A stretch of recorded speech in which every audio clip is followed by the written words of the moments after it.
Alors, c'est le mois de mai, les beaux jours, les apéros en terrasse, les ponts. Bon, pas tellement parce que beaucoup de jours fériés le dimanche cette année. Oui, il y en a qu'un seul. 3 litres. La semaine prochaine. Il est vrai qu'en cette période de l'année, nous ressentons un important besoin de déconnexion et d'évasion, je viens de le prouver.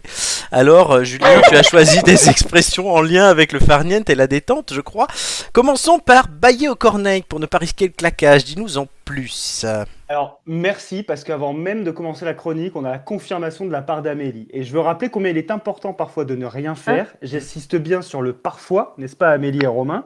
Parce que de toute façon, il ne faut surtout pas employer le mot pont devant Amélie en cette maudite année 2022, parce que les profs sont en PLS cette année. Les 1er et 8 mai tombaient un dimanche, ils ne pourront donc compter que sur le jeudi 26, celui de l'Ascension, moi ça va, pour se je t'assure. consoler. Mais bref, revenons à nos moutons, ou plutôt à nos corneilles, Oui. dont l'expression bailler aux corneilles signifie regarder en l'air sans rien faire. Il est important d'épeler ici le mot bailler, B-A-Y-E-R, dans le sens de s'étonner, rester bouche bée. Et ce qui est intéressant, c'est qu'ici la corneille, elle ne fait pas référence aux oiseaux, mais à un objet insignifiant. On disait d'ailleurs voler pour corneille lorsqu'on chassait un gibier sans valeur. Le mot renforce donc l'idée de futilité, comme si on s'extasiait devant une chose sans intérêt. Non, mais bailler, ça s'écrivait avec. Y, comme la marque de médicaments et tout ça. Baillère. Et tout ça parce qu'on vient de loin. Alors après les corneilles, une expression qui transpire elle aussi le dynamisme. C'est bon, ça. Merci. Avec une référence corporelle, cette fois-ci, Julien, c'est avoir les doigts de pied en éventail. Peut-on imaginer une personne au fond de son transat en train de se ventiler avec ses membres inférieurs? Meilleure ça va des vachement marcher. expressions. Alors oui, si tu es un bon contorsionniste, ce qui n'est pas du tout ton cas, Flo, Non. oui, on peut. Alors se prélasser, prendre du bon temps, du repos, bref, dans cette expression aussi, on ne fait pas grand-chose, ce qui est bien. J'espère surtout que vous n'êtes pas... Écoute-moi bien. On vit chaque jour comme le Écoute-moi dernier. bien. Ah oui, mais c'est ça, non, mais complètement.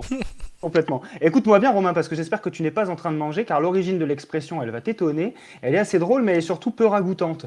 Elle remonte au Moyen-Âge, à l'époque où on soignait les mycoses de pied avec des éventails. Oui, oui. Avec des quoi? Des éventails. Avec des éventails. Ils étaient apparemment utilisés pour écarter les orteils et leur permettre de sécher après les soins. Et donc, je vous pose la question, qu'est-ce qu'on peut faire avec des éventails entre les doigts de pied?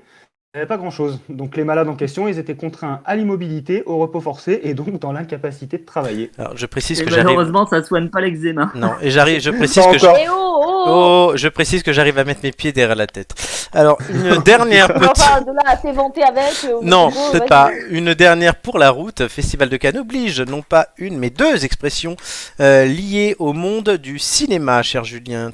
Il nous est déjà tous arrivé de voir de mauvais films, Amélie en parlait tout à l'heure, voire même très mauvais, à tel point que bon, là, on peut parler de nanar ou de navet. Mais pourquoi on dit cela? J'ai presque envie de vous dire qu'on peut dérouler le tapis rouge au mauvais film tant il y en a, mais ça on en parlera tout à l'heure. Commençons d'abord par le mot navet. En fait, le rapport avec le légume, il est plutôt simple. Son goût C'est peu pas bon. prononcé, souvent fade, et son prix peu élevé font référence à une valeur minime. Au XVIIIe siècle, on y a même ajouté l'adjectif épluché, un navet épluché pour désigner une statue tombée en désuétude. Suite à cela, le mot navet entre alors dans le vocabulaire du 7e art pour désigner un mauvais film. Mais attention, c'est là que le nanar intervient et qui ne désigne pas vraiment la même chose. Il y a une nuance, attention. Tout cinéphile que vous êtes, écoutez bien. Tout d'abord, le nanar viendrait du mot panard. C'est un mot d'argot qui désignait au milieu du 19e siècle un vieil homme. Dans le langage populaire, il servait à définir une vieillerie sans valeur.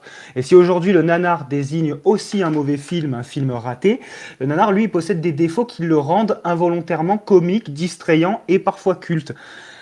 Parmi les nanars plus ou moins connus, on peut citer Le Lac des Morts Vivants ou encore Turkish Star Wars. Ou encore Nanardine Morano, parmi les Voilà, vieilleries sans valeur. Et pour être très très sérieux, Romain, peut-être que tu connais, il y a un site qui s'appelle nanarland.com Oui. qui référence bien tous sûr les que je nanars. connais, j'adore. Et il y a le film qu'on a vu avec Joy et Julien, Jour de l'an, là, comment il s'appelait? Ah ouais, effacer l'historique. Et c'est l'historique, c'est une daube. Non, c'est un Ouais, mais nanar. ça, c'est un navet, Florent. C'est une merde. Oui, c'est un navet Bah, parce après, qu'il est c'est pas pas du tout digne. côté culte. Non, mais un nanar, ça se veut Ça volontairement mauvais pour être rigolo. Et alors que là, c'est une merde. C'est souvent un mourir de rire. Il y a des nanars indiens qui sont fantastiques. Oui, alors que là, hein, c'est vraiment. une merde. Il est Ah, où Jean donc, ça va Lassalle? Il est où Jean Lassalle qui dit c'est pas digne? Pourquoi tu penses à Jean Lassalle d'un coup? Parce que je cherche, il est... Ben je l'ai pas. Jeannot, S'il est là. disparu. C'est pas digne, c'est pas digne. Voilà, c'était pour dire ça. Très bien, merci Julien. C'était À votre service. très inspirant. Je regarde À le votre temps bon cœur, qu'on monsieur, a. dame. À votre bon cœur, Bon cœur, monsieur, monsieur, dame. dame. Donnez la petite pièce, Eh s'il ben, vous on a plaît, encore quand un- même. J'ai on fait a mon taf.